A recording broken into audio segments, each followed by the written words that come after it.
Sevilla FC is set to demolish one of Europe's most legendary football grounds and replace it with a 55,000-seat modern fortress at a cost of 300 to 350 million euros. The Ramón Sánchez-Pizjuán has stood since 1958, hosted a World Cup semi-final and a European Cup final, and never lost a Spain international. Now it faces the wrecking ball. This is the story of the new Sánchez-Pizjuán. Let's get started. History and context. The Ramón Sánchez-Pizjuán story begins long before its 1958 opening. In 1937, club president Ramón Sánchez-Pizjuán purchased the land in Seville's Nervión district with a singular ambition: to build a home worthy of the club's stature. He would never see it realized. Sánchez-Pizjuán died in October 1956, just weeks before the foundation stone was laid, and the stadium bearing his name was inaugurated without him on September 7, 1958, with a 3-3 friendly against Real Jaén. The architect chosen for the project was Manuel Muñoz Monasterio, the same man who had designed the Santiago Bernabéu and Mestalla. His proposal delivered a stadium holding 70,329 spectators, making it one of the largest and most modern facilities in Spain. It grew further still. By 1974 to 1975, second tiers were added behind both goals, pushing capacity to a peak of over 77,000. The ground quickly earned a reputation as one of European football's most feared venues. Spain has never lost an international match here. In 1982, the stadium hosted the iconic World Cup semi-final between West Germany and France, the first ever decided by a penalty shootout. In 1986, it staged the European Cup final between FC Barcelona and Steaua Bucharest. Most recently, in 2022, it hosted the Europa League final between Eintracht Frankfurt and Rangers. 3 decades of European football's biggest occasions, all at the same ground in the Nervión district. The conversion to an all-seater venue in the mid-1990s reduced capacity to approximately 42,714. Renovation work between 2015 and 2020 brought LED lighting, an updated facade, and improved VIP areas, but no major structural redevelopment has taken place since the roof was added ahead of the 1982 World Cup. The core of the stadium is now over 65 years old. Today, the Sánchez-Pizjuán holds 43,883 supporters, 9th largest in Spain, 3rd largest in Andalusia. That ranking has become a source of frustration. La Cartuja, Seville's own Olympic stadium, now holds 70,000 after its 2025 expansion. Local rival Real Betis's Benito Villamarín holds more. Sevilla's matchday revenue ceiling, constrained by a 1950s-era ground with minimal hospitality infrastructure, leaves the club generating significantly less than La Liga competitors with modern facilities. The problem. The capacity problem arrives at the worst possible moment. Sevilla is navigating a severe financial crisis, reporting losses exceeding 50 million euros in the 2024/25 financial year alone. Total losses over 4 consecutive years have reached approximately 167 million euros. Club equity has turned negative. Debts exceed 65 million euros. In March 2024, the club secured a 108 million euro refinancing deal structured by Goldman Sachs to provide short-term stability. But the structural issue remains. A 43,883-seat stadium built in 1958 cannot generate the revenue Sevilla needs to compete at the highest level. The financial logic for redevelopment is clear. Adding 11,000 seats, combined with substantially expanded premium hospitality, would fundamentally transform the club's income structure. The current Sánchez-Pizjuán offers minimal VIP capacity and virtually no year-round commercial activity. The pressure is amplified by Sevilla's city rivals. Real Betis is also rebuilding Benito Villamarín from scratch, targeting 55,000 seats. With both clubs racing toward the same capacity threshold, delay is not an option. The window to remain competitive is closing. The plan.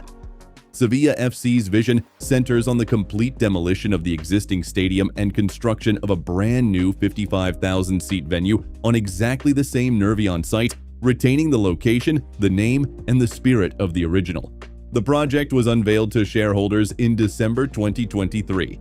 Architectural concept work has been carried out by IDOM, the Spanish engineering studio responsible for the new San Mamés in Bilbao, widely regarded as one of Europe's finest modern venues, holding 53,289 spectators. Lead architect Cesar Azcárate has indicated the interior will concentrate fan energy directly onto the pitch, preserving the intimidating atmosphere that has made European nights at the Sánchez-Pizjuán legendary. The Gol Norte is the most striking design decision. The north stand will become a single, steep, uninterrupted red wall of supporters, drawing direct inspiration from Borussia Dortmund's yellow wall. No structural divisions, no upper tiers breaking the flow, a continuous acoustically engineered wall of support, unlike anything currently in Spanish football. The remaining three stands, Gol Sur, Fondo, and Preferencia, will adopt a classic three-tier structure. The middle tier across these sections is dedicated to hospitality, private boxes, and VIP spaces. Overall, 10% of the stadium's 55,000 seats will be premium or VIP, a significant step change in matchday revenue potential compared to the current ground. A full roof covering all four stands represents another first for the Sánchez-Pizjuán. Beyond weather protection, the enclosed canopy is engineered to concentrate crowd noise onto the pitch, amplifying an atmosphere the club intends to make among the most intense in European football. Beyond match days, the project includes 2 floors of underground parking, an expanded club store, a redesigned multimedia museum, and a new administrative hub. With approximately 50,000 square meters of retail and service space under consideration, the stadium is designed to generate revenue 365 days a year. Stadium tours already approach 100,000 visitors annually. The expanded infrastructure is designed to accelerate that significantly.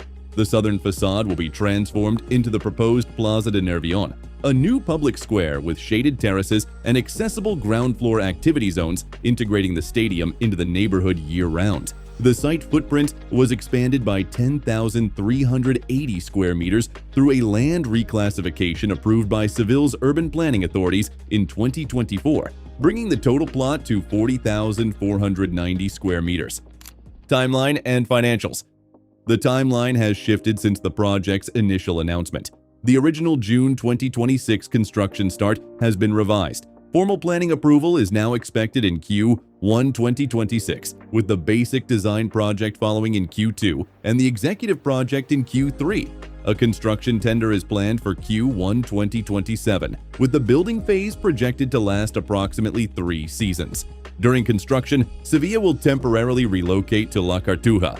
However, a significant complication has emerged. Real Betis is already using La Cartuja while Benito Villamarín is rebuilt and may remain there until 2028. Both clubs have expressed willingness to share the venue, but scheduling conflicts, particularly during European competitions, remain unresolved. Financing follows a self-sustaining model. The club has secured 40 million euros from CVC Capital Partners, funds earmarked specifically for infrastructure under La Liga's partnership with the private equity firm. Club president José María del Nido Carrasco has indicated the broader project will finance itself through increased future revenues, matchday income, premium hospitality, year-round commercial activity, and non-football events. Losses for 2025/26 are projected to fall to approximately 3 million euros, with full operational break-even targeted for 2026/27. The same window construction is set to begin. The stadium, officials have stressed, is the cornerstone of Sevilla's long-term recovery strategy, not a short-term fix. And that's the full picture of Sevilla FC's 350 million euros plan to demolish one of European football's most storied grounds and replace it with a 55,000-seat stadium for the modern era, on the exact same patch of Nervión earth where history was made. Whether IDOM delivers a new icon for Andalusia or the club's fragile finances threaten to derail it, one thing is certain: the next chapter of the Ramón Sánchez-Pizjuán will define Sevilla for generations. What do you think? Is tearing down a stadium that hosted World Cup semi-finals and European Cup finals worth it? Let us know in the comments. If you enjoyed this video, make sure to like, subscribe, and hit the bell so you don't miss anything, and click here to watch our deep dive into Atletico Madrid's 310 million euros Metropolitano. See you there in a second.